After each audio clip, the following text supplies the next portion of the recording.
Assalamualaikum warahmatullahi wabarakatuh. Perkenalkan, nama saya Hilda Indusifa. Saya mahasiswi dari Universitas Mercu Buana Meruya dari Fakultas Ekonomi Bisnis untuk jurusannya akuntansi, sekarang semester 2.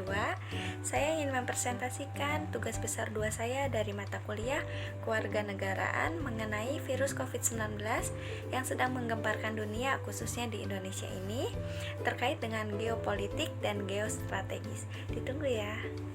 Indonesia merupakan salah satu negara yang terdampak oleh virus corona. Untuk kasus positif di Indonesia itu mulai terdeteksi per awal Maret 2020. Berdasarkan data pemerintah melalui Kementerian Kesehatan, kasus corona ini selalu bertambah setiap harinya. Terkonfirmasi data terakhir itu 36.406 kasus.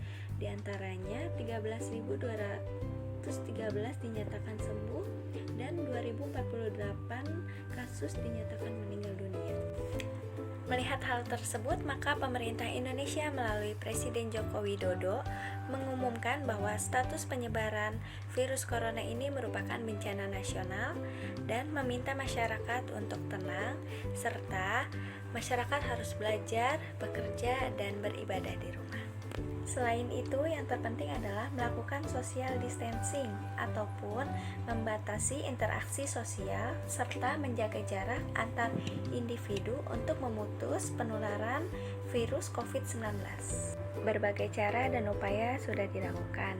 Salah satunya yaitu melakukan lockdown ataupun menutup diri dari dunia luar, yang berakibat pada krisis ekonomi global. Hal ini dikarenakan sebagian besar negara sudah menghambat ruang gerak orang ataupun barang dari dan ke luar negeri, yang berimbas pada ekspor dan impor itu berhenti, sehingga devisa pendapatan negara pun menurun. Selain itu, penyebaran virus corona ini mengakibatkan pada keuangan negara-negara di dunia, termasuk Indonesia, mengalami gangguan dan dalam kondisi yang sangat memprihatinkan.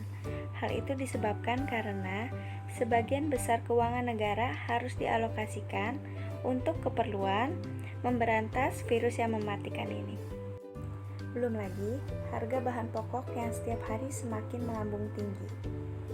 Itu sudah pasti memberatkan masyarakat dikarenakan sebagian besar masyarakat kehilangan pekerjaannya dikarenakan tempat mereka mencari nafkah ditutup operasionalnya. Dalam perspektif geostrategi ataupun ketahanan nasional, kekuatan bangsa kita ini sedang diuji. Salah satunya yaitu bagaimana masyarakat menjaga kesehatannya yang prima untuk melawan virus corona tersebut, serta aspek pada sosial dan ekonomi yang akan berpengaruh kepada kehidupan mereka ke depannya. Perpaduan kekuatan negara sangatlah dibutuhkan, baik militer maupun non-militer, karena untuk mengantisipasi kemungkinan yang akan terjadi di kedepannya. Namun, di saat ada pandemi seperti ini, ada saja masyarakat yang mengambil keuntungan pribadi dengan menimbun alat kesehatan seperti masker ataupun hand sanitizer yang mengakibatkan kelangkaan hingga harganya melambung tinggi dari harga sebelumnya.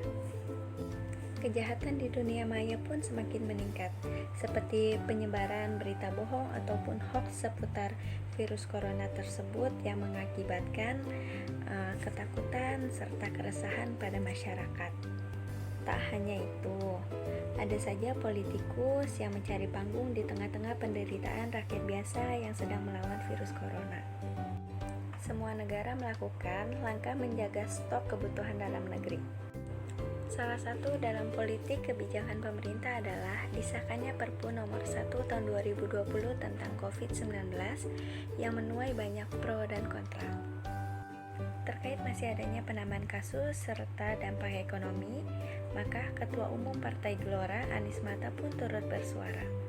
Krisis ini akan berlanjut ke krisis sosial dan politik sampai terbentuknya tatanan aliansi global baru. Maka Indonesia tidak bisa hanya berpikir pada pendekatan domestik, imbuh Anies Mata. Pandemi ini sudah menjadi komoditas politik dunia dalam memainkan pengaruhnya. Secara global, termasuk Amerika berhadapan dengan Cina. Jadi, yang bisa dilakukan Indonesia dalam menghadapi situasi seperti ini adalah mindset bangsa Indonesia yang harus sudah bergeser ke lebih krisis lagi dalam ekonomi, sosial, politik, dan faktor-faktor geopolitik lainnya yang mempengaruhi. Ada 3 hal yang harus dilakukan oleh Indonesia. Yang pertama adalah teknologi baru, yang kedua adalah desain model ekonomi terbaru, yang ketiga adalah tidak kalah pentingnya yaitu pola aliansi global terbaru. Dalam kondisi seperti ini, kita butuh solidaritas untuk bersama-sama memberantas penularan virus corona dan untuk memperbaiki kondisi bangsa. Dan pemerintah harus berperan sebagai komando dan gardu terdepan untuk memberantas virus corona. Terima kasih atas waktunya. Mohon maaf apabila ada kekurangan ataupun kesalahan kata. Saya ucapkan wassalamualaikum warahmatullahi wabarakatuh.